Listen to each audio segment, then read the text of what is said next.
Oke, kita ketemu di perkuliahan kelima. Pada perkuliahan kelima ini kita akan membahas tentang e-customer, mempelajari perilaku dan proses pembelian online dari customer. Ada 3 goal dari perkuliahan ini.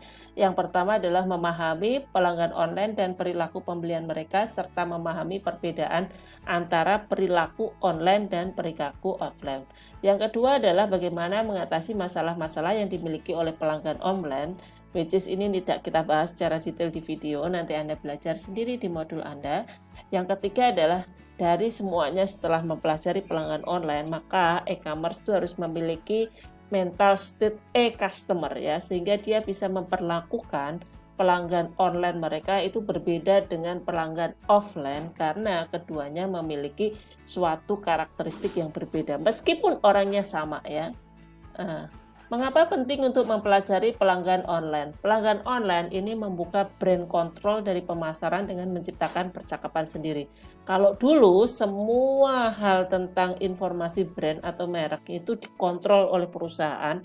Perusahaan memborbardir konsumen dengan banyak sekali informasi, baik dari iklan, dari publicity, bahkan masih ditambah dengan dari PR atau public relation yang di-create oleh perusahaan, sehingga mengarahkan konsumen untuk memiliki suatu sikap atau suatu persepsi sendiri tentang suatu merek. Sekarang ya dengan percakapan yang bisa di-create sendiri oleh konsumen di dalam sosial media ini memberikan kontrol yang lebih besar kepada konsumen. Apa impact-nya? Yang pertama adalah konsumen bisa menciptakan suatu konten negatif. Kita sering sekali mendengar ya tentang beberapa atau viral gitu ya tentang beberapa konten negatif, misalkan si Coca-Cola mengandung sekian gula sehingga tidak sehat untuk kesehatan, atau suatu produk yang diisukan dia mengandung bahan berbahaya yang bisa merusak tubuh. Itu adalah salah satu konten negatif yang diciptakan konsumen.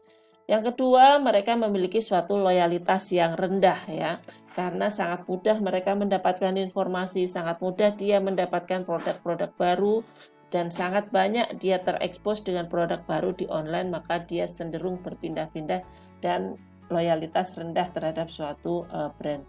Nah, yang ketiga ini menarik dan penting buat konsumen. Selain dia menciptakan konten negatif, dia juga bisa menciptakan suatu konten positif. Konsumen bisa memberikan review positif, bisa memberikan rating positif, bahkan konsumen bisa memberikan membuat suatu konten gitu ya, konten kita sebut sebagai user generate content. Misalkan dia membuat suatu tutorial, itu tidak dibayar oleh brand tetapi sangat kredibel buat konsumen yang lain dan bisa menjadi influencer dan bisa menjadi acuan gitu ya buat konsumen yang lain. Yang keempat, dia adalah cenderung membuat suatu komunitas. Kita banyak sekali melihat komunitas-komunitas online ya, mereka yang tidak saling kenal di offline tetapi mereka membuat suatu komunitas online, misalkan komunitas ibu-ibu hamil, komunitas hobi tertentu, bahkan ada komunitas misalkan orang penderita diabetes, orang penderita problem tulang dan lain-lain. Nah, hal-hal tersebut menjadi concern pemasar karena ya pemasar harus tahu nih bagaimana dengan adanya komunitas, dengan adanya konten ini memberikan suatu brand control kepada konsumen yang lebih besar ya, yang bahkan si pemasar sendiri tidak bisa mengkontrol aktivitas dari konsumen. Nah, yang kedua yang perlu diketahui oleh pemasar selain tadi ya beberapa karakteristik online, kenapa sebenarnya alasan orang atau konsumen untuk melakukan aktivitas online selain dia tidak hanya terkait langsung dengan e-commerce. Kenapa kita perlu tahu? Supaya kita juga bisa tahu di mana sebenarnya channel-channel yang tepat untuk e-commerce untuk berinteraksi dengan konsumennya. Aktivitas apa yang biasa dilakukan online? Yang pertama adalah mereka bersosialisasi. Tentu saja ya, mereka bersosialisasi dengan menggunakan beberapa platform sosial media. Yang kedua adalah aktivitas online dilakukan untuk mencari informasi atau berita. Maka ini juga penting buat para e-commerce untuk menyediakan sesuatu berita-berita yang menarik yang tentu saja terkait dengan produk atau jasa yang ditawarkannya. Yang ketiga adalah mencari produk atau browsing atau shopping. Ingat, karena memang banyak sekali orang itu mencari produk, mencari ide produk itu di internet, maka presence dari atau keberadaan perusahaan di internet ini menjadi sangat penting sehingga dia masuk atau dia akan muncul ketika konsumen mencari suatu produk atau jasa yang related dengan produk yang ditawarkan oleh perusahaan. Yang keempat adalah untuk entertaining. Maka penting kita membuat suatu komunikasi, membuat suatu konten yang tujuannya juga bisa memberikan entertainment gitu ya. Tidak terlalu serius, informasi penting tetapi kita bungkus dengan suatu konten yang sangat entertaining ke konsumen. Yang kelima adalah untuk education, apalagi untuk saat ini ya, aktivitas online banyak sekali digunakan untuk education. Maka e-commerce berbasis education sekarang ini sudah saatnya untuk tumbuh gitu. Nah, tadi adalah aktivitas online. Kenapa kita perlu untuk mempelajari aktivitas online supaya konsumen bisa menggunakannya sebagai channel yang tepat gitu, dan konsumen juga bisa menggunakan insight itu untuk menyusun suatu konten message yang tepat.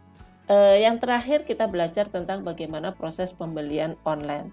Proses pembelian online itu berbeda dengan proses pembelian offline.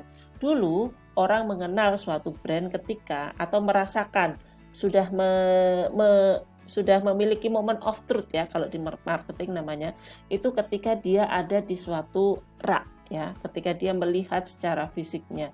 Saat ini sebelum dia datang ke toko, konsumen itu sudah punya knowledge yang lengkap suatu brand karena adanya kita sebut sebagai CMOT ya, Zero Moment of Truth.